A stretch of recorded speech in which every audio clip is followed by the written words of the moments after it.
A veritable wall of text greets you at the beginning of this installation of the Dufu Explained series. This is one of the true monuments, at least in a quantitative sense, but as we will see also in a qualitative sense, of Dufu's oeuvre. Going from the capital to Fengxian County, singing my feelings. As you see, I've dispensed with the English translation here because otherwise we would have to use magnifying glasses to look at the screen. But of course I will put in the English translations for every couplet as we go through this line by line, as I indeed will do.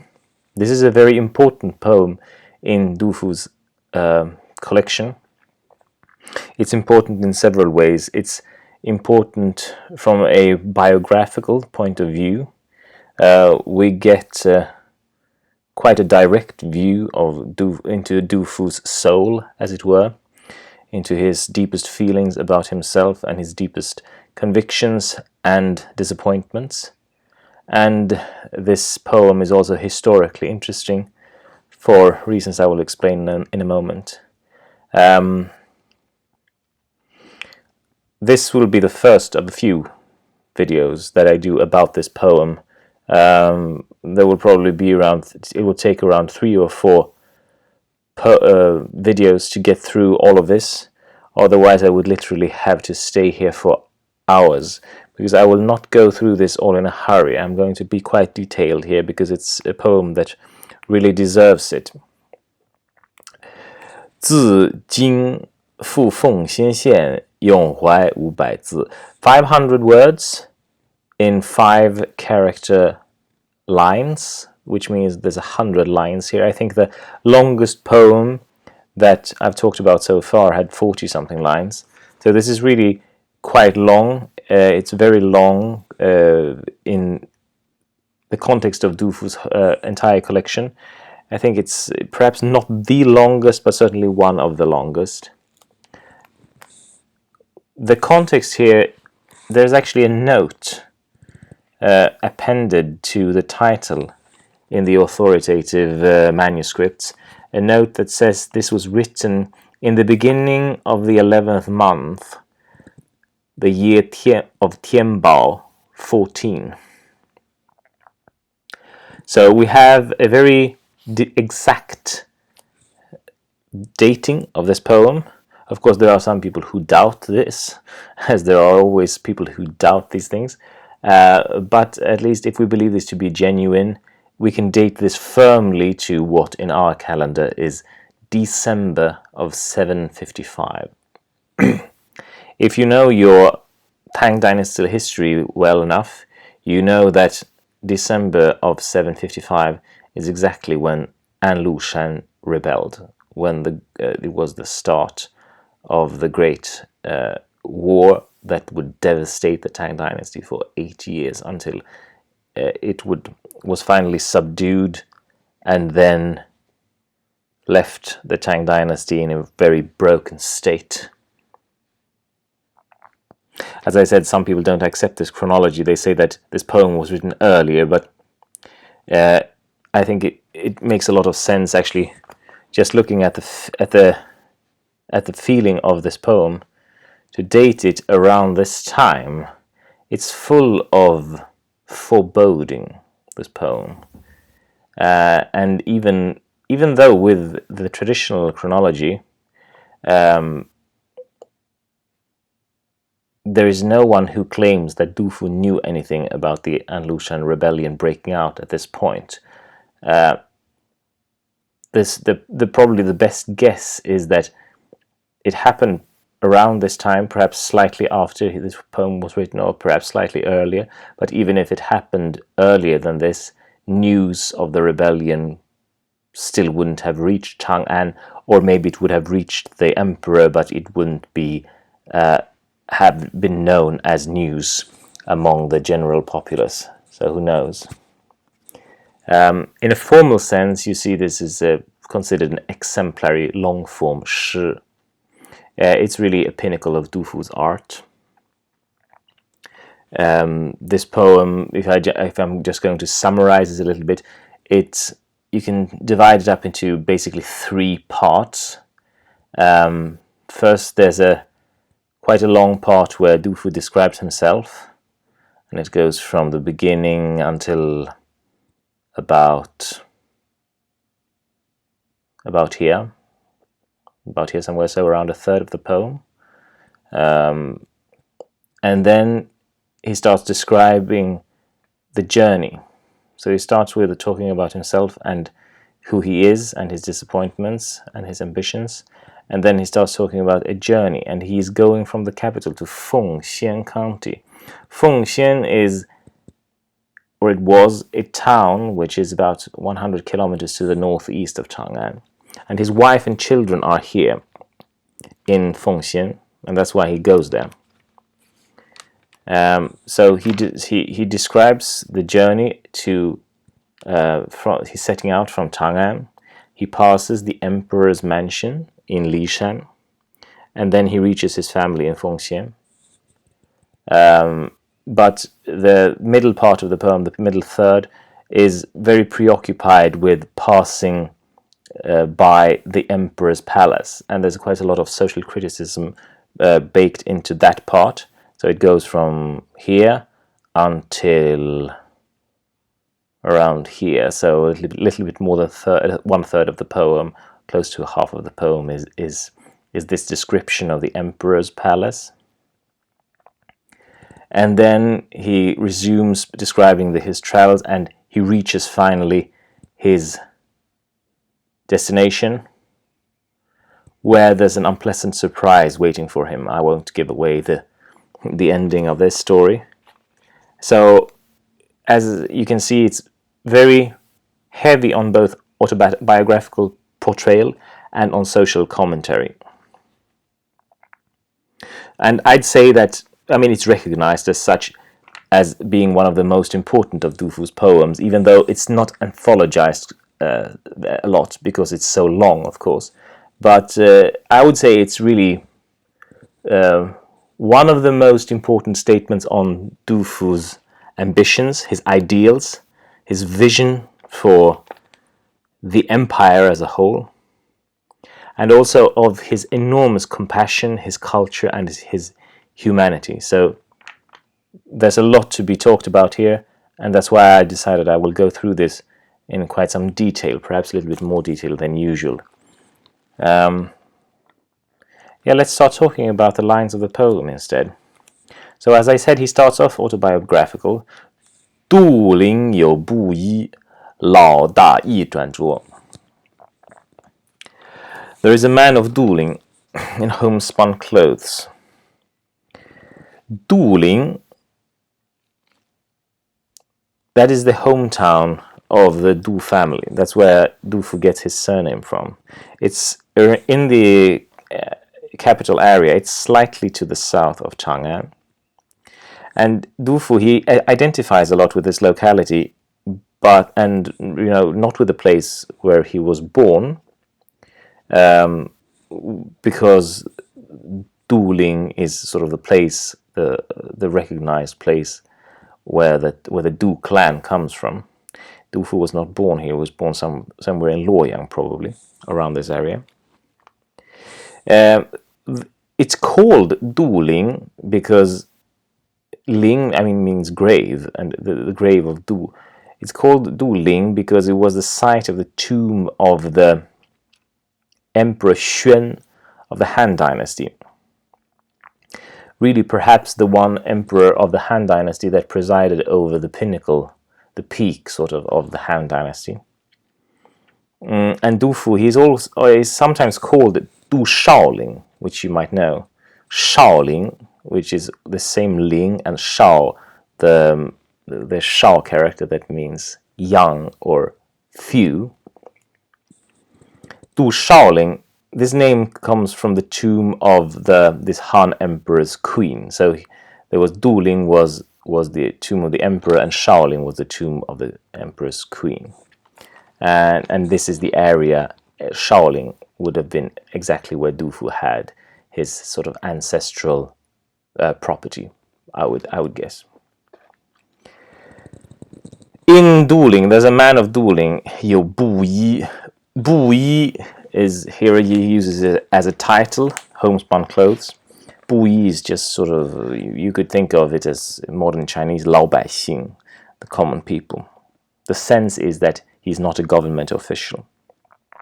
Actually, it's funny that he describes himself as, one of the people here, because if the chronology is correct of December 755, Du Fu had just received a minor position when this was written, but he didn't think much of it.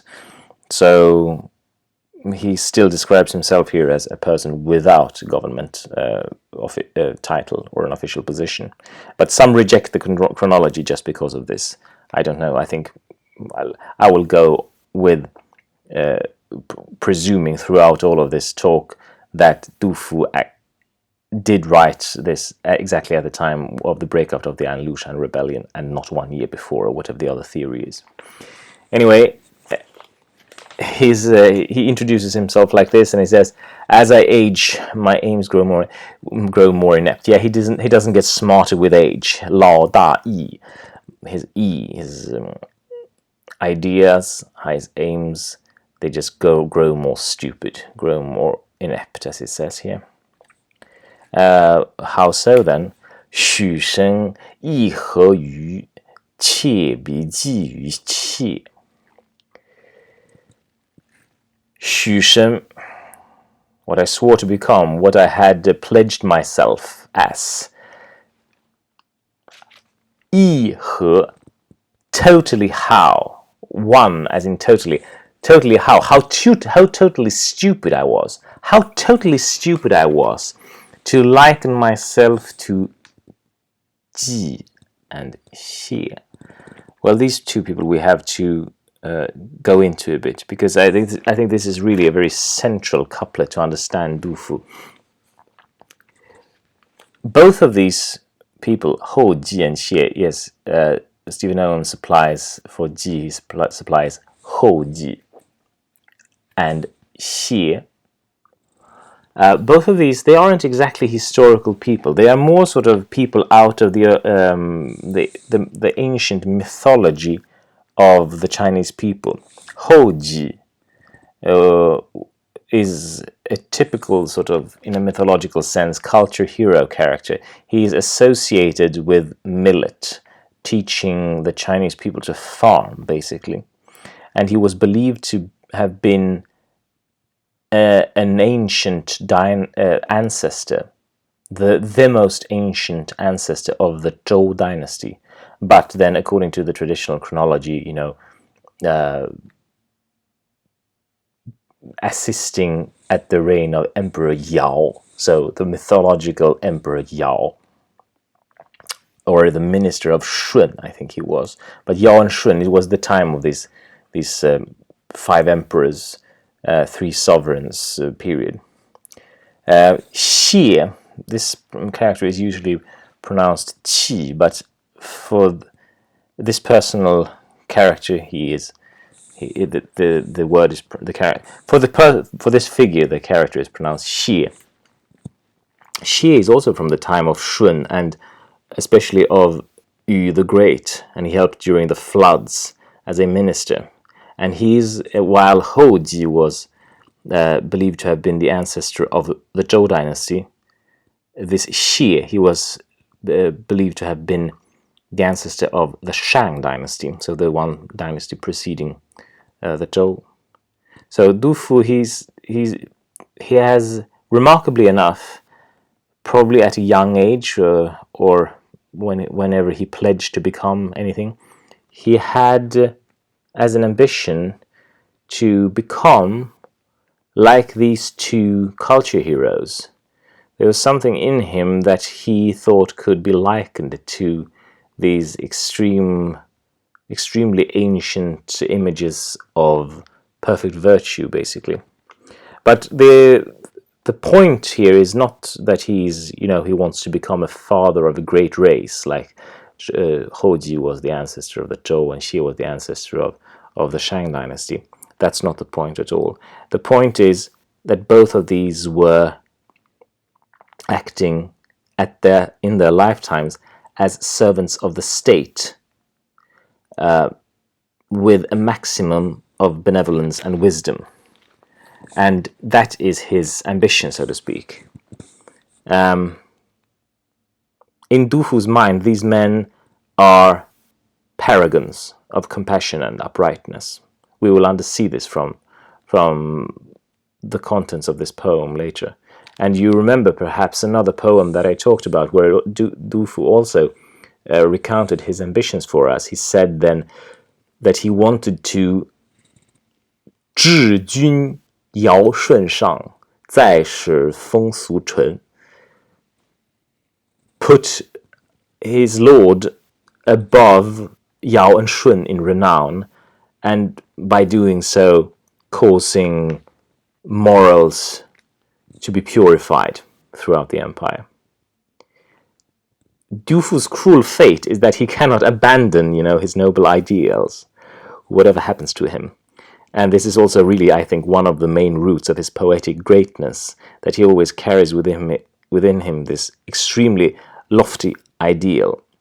He is probably among the most serious persons to have ever been born, in his commitment to act as a moral agent for the good of all. I really truly believe that, and I believe that is why one of the secrets of his poetic greatness, And I think this in general is an overlooked aspect of Chinese poets, especially in the West, because this religious earnestness that we can see in these sentiments, if we approach the text with a bit of historical understanding and poetic sympathy, this religious earnestness is simply inaccessible to most people in the West.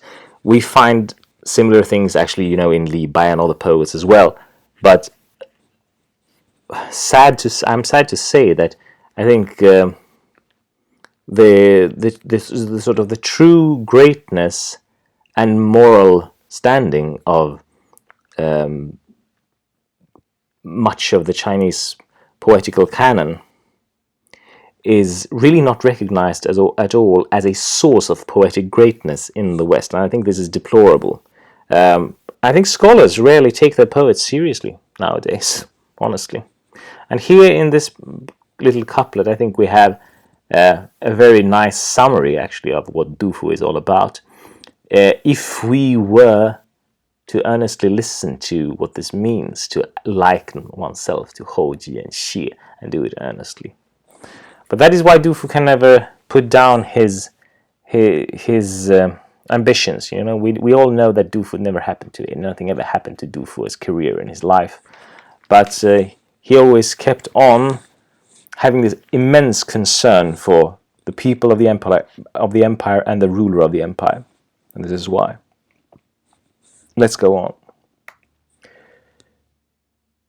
So he had these ideals, and what happened instead? 居然成祸落，白首甘切阔.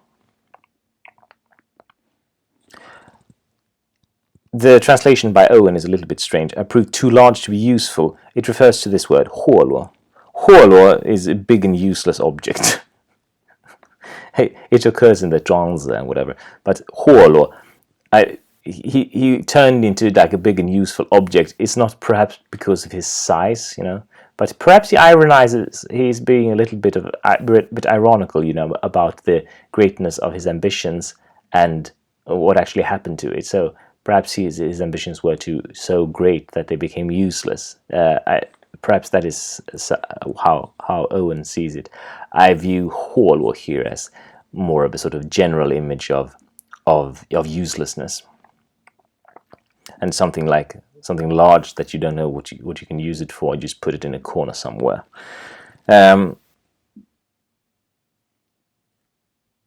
Bai shou gan qi kuo. In my old age, I am willing to qi kuo. Qi. This character, as I said, the normal pronunciation is qi, but in this compound, it's usually pronounced qie kuo. Put together and take apart. That's really what they mean. As a word, it stands for the vicissitudes of life.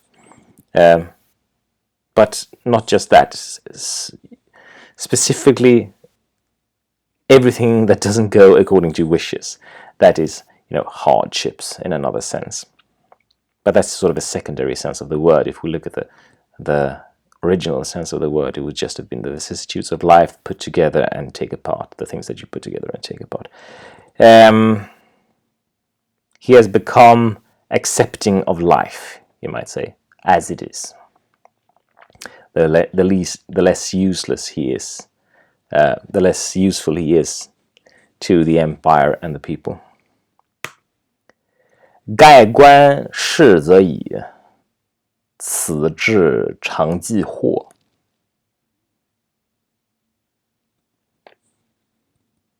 When the coffin closes, the issue will be settled. 盖棺, close the coffin. If the coffin could close, 逝则已, that would be the end of it. That would be the end of all these issues.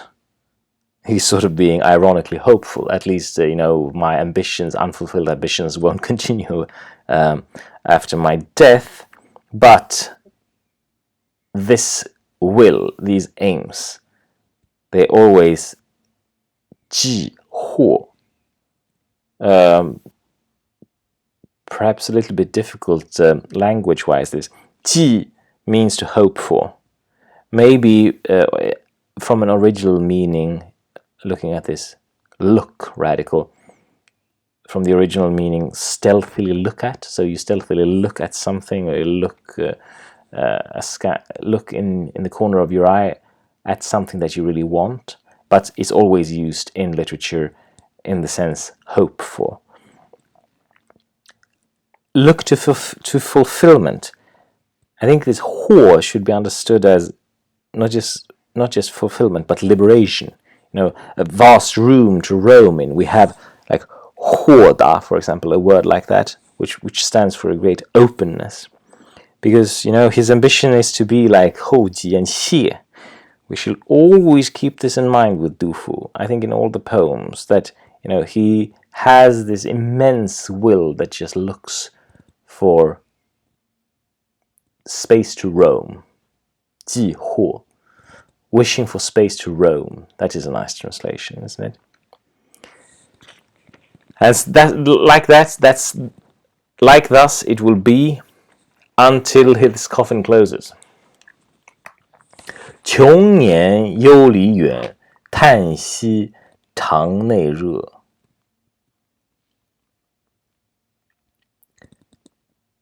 穷年, to the end of my days, to the end of my years, yes. I worry for Liyue.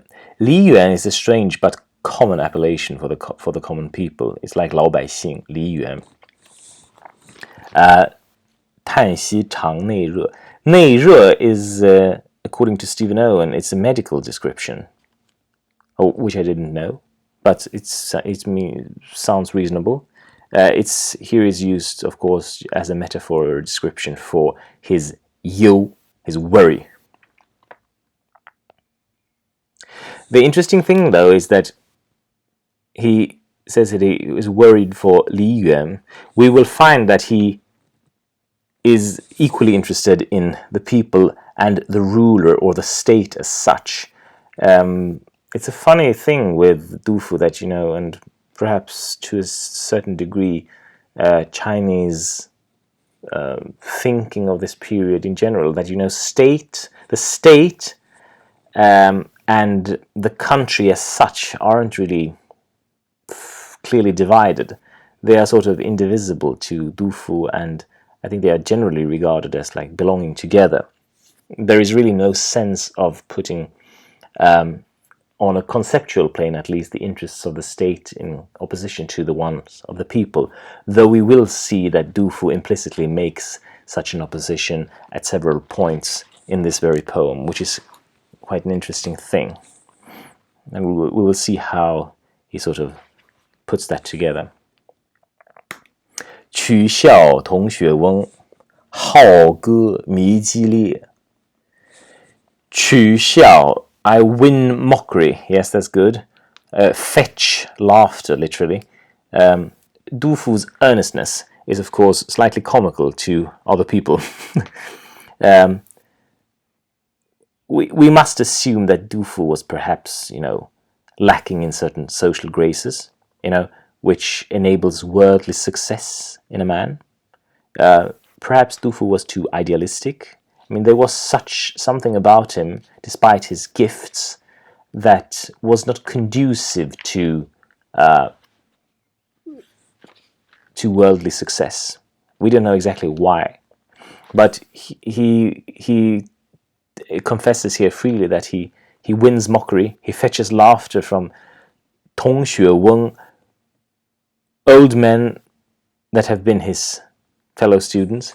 同学, we have this word in modern Chinese still. But his 好歌, his great song, just becomes more 激烈, goes stronger. His great song only grows stronger. 好歌 is wonderful, I think. I sing out loudly. I prefer to think of it as, a sea-like song. 好, I always make the association, which I think is correct, to the vastness of the sea when I see this character, when Mengzi says, I am great at nourishing my hao like qi, my sea-like energy, 无赡养无浩然之气. I think the image you should have here is of something flowing, billowing like the sea, and this is what his song is like. That's how he describes his heroic song, which just becomes stronger. 飞舞江海志，潇洒颂日月. Here he makes a little parenthesis and he says, it's not that he doesn't have the ambition, on the other hand, of just pulling away from everything and becoming a hermit, which is what this 江海志 refers to. 江海, for some reason, ever since the Zhuangzi, I think, men who consciously renounce worldly ambition for meditation and peace of mind, they are known as 江海之士, men of the rivers and sea. So this is the ideal, basically, of going to live in nature, live from day to day. And we have seen this in other poems that I have talked about in this series. Du Fu's Taoist aspirations, in his poems to Liyue, for example. So it's not that he doesn't have a mind like that as well, but which would be, to see days and months pass, 送日月, 潇洒送日月, a wonderful image. But 生风尧舜君，不忍便永绝. My birth encountered, my life met with a ruler like Yao and Shun. Yao and Shun, I've already mentioned them once in this discussion when I talked about hoji and xie. They were of course, they are the most preeminent mythical rulers of unattested antiquity, and it surely seems quite strange to think of Du Fu's emperor at this time, Xuanzong, as such a ruler, because Yao and Shun, they are more like symbols of perfection, symbols of benevolence rather than historical people. But Xuanzong, he actually had a very good image to begin with. When we think of Xuanzong, we usually think of the romance of his downfall and the whole drama of the An Lushan rebellion breaking out and the great corruption and extravagance that his court was associated with and so forth. But it must be remembered that he ruled for 44 years, and the early part of this long reign was one of the really, these rare pinnacles of Chinese civilization, like a true historical felicity, where there was peace and the empire was strong and everything. So Xuanzong's renown was likely very great in many circles at this point, and it's still very double even today. We have both the good and the bad. His reputation is evenly divided, you could say, between these two. And he could not bear, I mean, having met in life a ruler like that, he can't bear to just say goodbye forever, take farewell forever. 永绝, 绝 means to take farewell.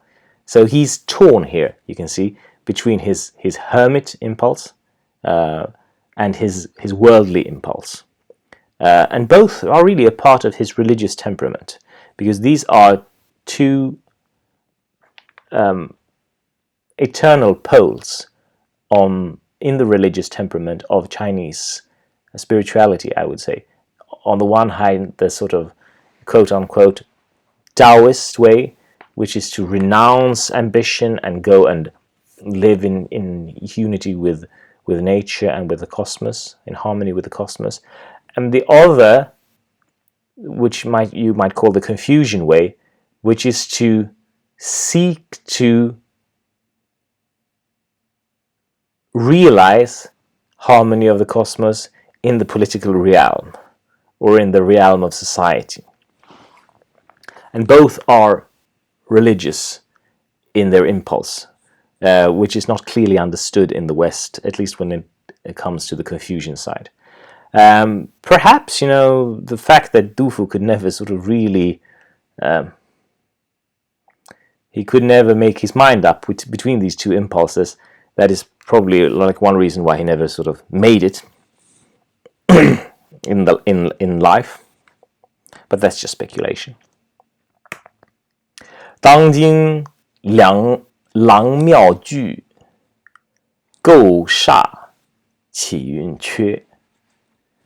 当今郎妙句，构煞起云缺。So, 当今郎妙句，构煞起云缺。魁祸侵太阳，勿信故莫夺. Sorry, I had to skip this over because I think really this is a 4-line unit.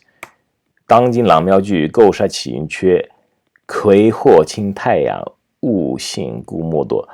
We'll look at these lines one by one and I'll explain why. 郎庙, halls of state, is Owen's excellent rendering.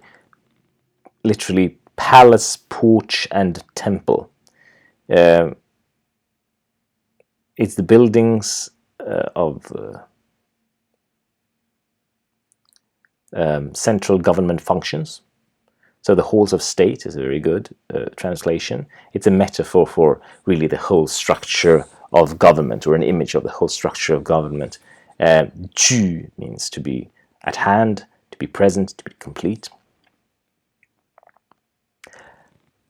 构煞, for constructing a great building, how could I say that anything is lacking? 缺. That is to say, the whole edifice of government is complete, and it's not like there is something lacking that he, Du Fu, personally really needs to worry about. It's not that he's so really so convinced that he's necessary to the government, or perhaps we should understand it in a bit of an ironical sense. It's not that he's so convinced that the perfect state of government really is a reality here, but he's lost, his illusions of being indispensable to the emperor in any case, The problem is that he still can't abandon his ambition. And the reason he can't abandon his ambition is because it is his nature, which we see here in the two second lines. 魁祸, mallow and pulse, mallow and pulse bend to the sun. There are plants, certain plants that are, as it's called, heliotropic in nature, like daisies and sunflowers. They turn towards the sun. They turn towards where the sun is. And kui, mallow, who knows? Perhaps it does the same thing. I don't even really know what mallow is. Pulse, ho. Pulse in the sense of like a bean or a lentil or something. I think 火 pulse, this is not really in English a specific plant, but I do think 火 is a specific plant. But anyway, it doesn't really matter. Both of these plants are do have this heliotropic nature. They turn towards where the sun is, and Dufu's point is that he does this as well. You know, his nature just looks towards the highest ideals and to looking at, you know, being of service to his ruler. And 物性故莫夺, truly nothing can rob a thing of its nature. That's a great translation by Stephen Owen.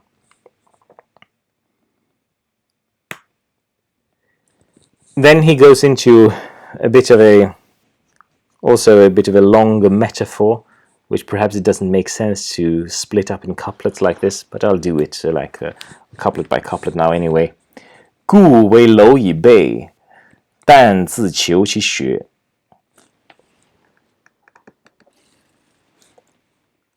But I turn to consider that ant breed. 故 I think this 故 really, Owen translates it here, I turn to consider. 故为, I turn to consider. That is literally right, but I think 故 is really, I think it's softer than that. It has more like the sense of yet, you know, yet it marks a turning in the text. On the one hand this, but on the other hand this. So he turns and he looks at 蝼蚁辈, the ant breed. Who does this refer to? You know, we have to read on.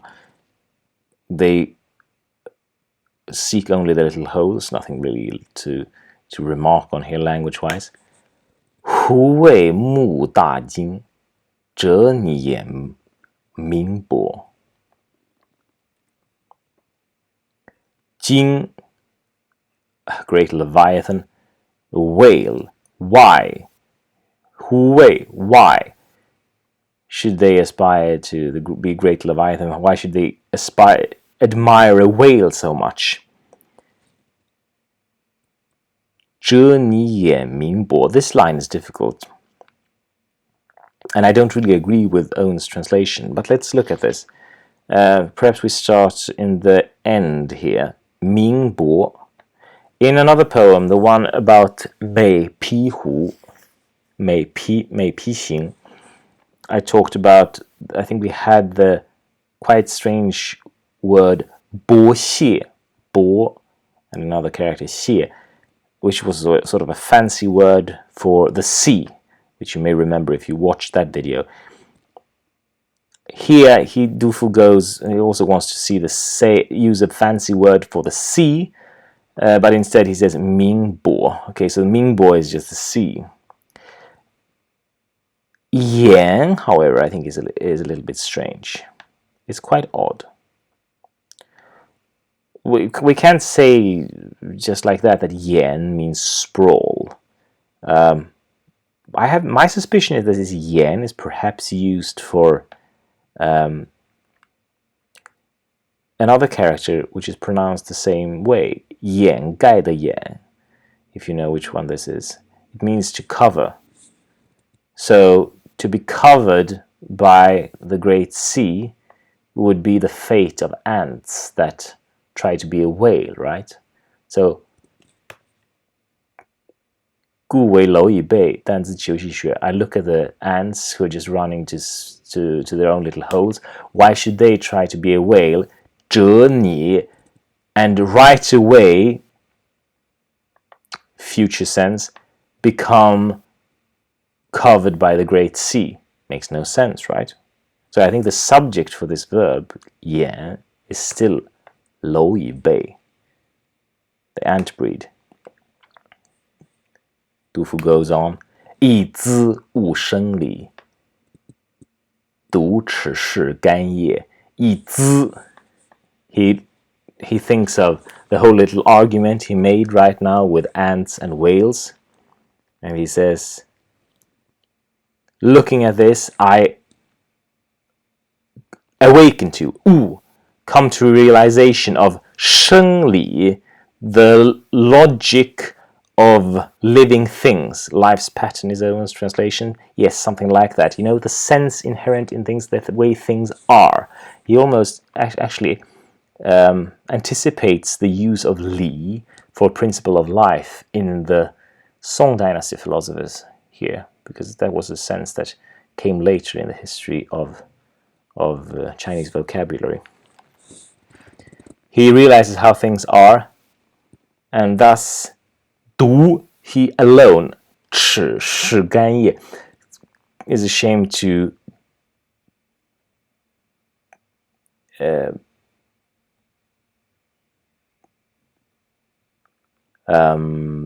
devote himself to or do, basically, this 干叶. What is 干叶? 干叶 beg for favor. It's really sort of 干 beseech, to meet someone. 叶 is to meet someone, to call on someone in an official sense. Implicitly, of course, one beseeches to meet people in order to beg for favors or positions or something like that. It's funny, right? I think there is a debate in the commentary literature about what this Liyue Bei refers to, but I think it's quite clear that he sort of describes himself like an ant who doesn't have the sense to just seek his little hole, you know. Like Du, he's the only one, or is he the only one? You know, perhaps the others aren't aware that they're just ants, like Dufu is aware. He's special here because he knows that he's just an ant. He's special because he knows that he's not special. It's quite an interesting coping mechanism, you know, from a psychological point of view. Anyway, 呜呼，遂至今，仍为尘埃没。Ooh, go on persistently, is Owen's translation of ooh. I think there's a nuance of just trudging along in this ooh. Ooh is just not being persistent. There's something, you know, lacking in spirit about it. It's not a persistent pursuit that's meaningful. It's sort of more like going on and on just because of the force of inertia. And that's the way Dufu has been living so far. 人为尘埃没. Owen reads in sort of a 不人为尘埃没, which is admittedly very often how this 人 character is used. But I think it works quite fine to just read it straight on like this. I've gone on like this ever till now, and I have to endure to be covered by dust, or be forgotten in the dust, something like that. More. 终愧朝与游，未能抑其节。 In the end, I am ashamed before Tao and You, Tao Fu and Xu You. Here we are back again in ancient mythology. Tao Fu, I think we've mentioned him in another poem somewhere. Nest father. This is back in the time of Yao. This is quite an interesting story, actually. Xu You, here. Yo was his name, Xu You. He was the guy who Emperor Yao, you know, the Emperor Yao, wanted to make emperor after him. So he wanted to like take his throne and give it to another person that he thought was virtuous. So Xu You was his choice for his successor on the throne. Xu You then he goes to his pal who is Tao Fu. He's called Tao Fu, nest father, because he lives literally in a nest in a tree. So he sits in his tree, Tao Fu, and Xu You comes to him, and Xu You says, you know, Yao wants to abdicate and give me the throne. And Chao Fu, he's really upset. He says, why didn't you hide your light better? You're not my friend anymore. And he sort of pushes him down from the three. And because Chao Fu is this like ancient, archaic anarchist almost. He knows that like as the grandfather, the godfather of all spiritual Taoists, he knows that there's nothing that government can really bring to our condition that is superior to sitting in a nest in a tree. That is basically his position. So he says it's not virtuous to accept the throne from Emperor Yao. And Xu You, he thinks about this and he's convinced after a while that he can't accept the kingdom. So he leaves and becomes a hermit again. So Du Fu, he says, I really admire these guys, but I can't become like them. I can never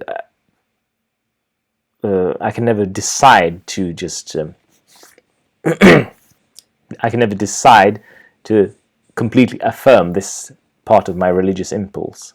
未能抑其己, they could not change their firm resolve. 抑己, the subject here is still Chao Fu and Xu You, because I think if the subject is Du Fu, then this qi is still it still has to be the ji of Chao and You, and and then yi. Why would Du Fu change the ji of them? And then I think this sentence really doesn't make sense here. Yi ji, change one's ways, change one's resolve. That's a very common usage, and I think it has to refer to Chao and You here.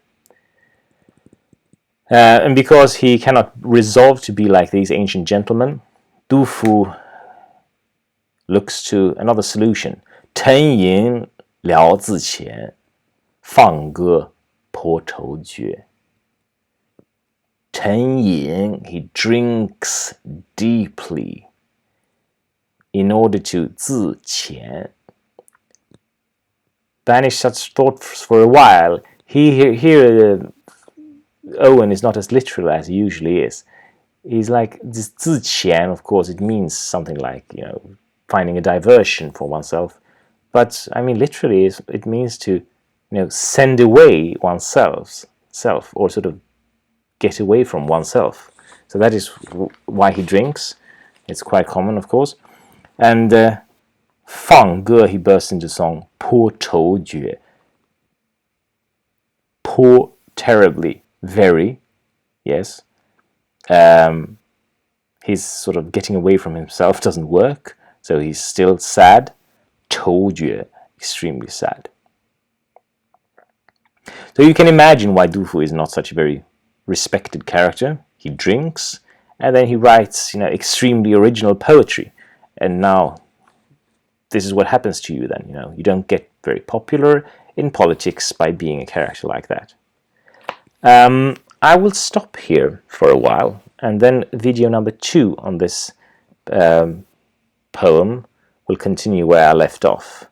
This was the first third of the poem, maybe, and I will publish them probably at the same time to make it easier for everyone to follow. Thank you for listening, and see you in the next video.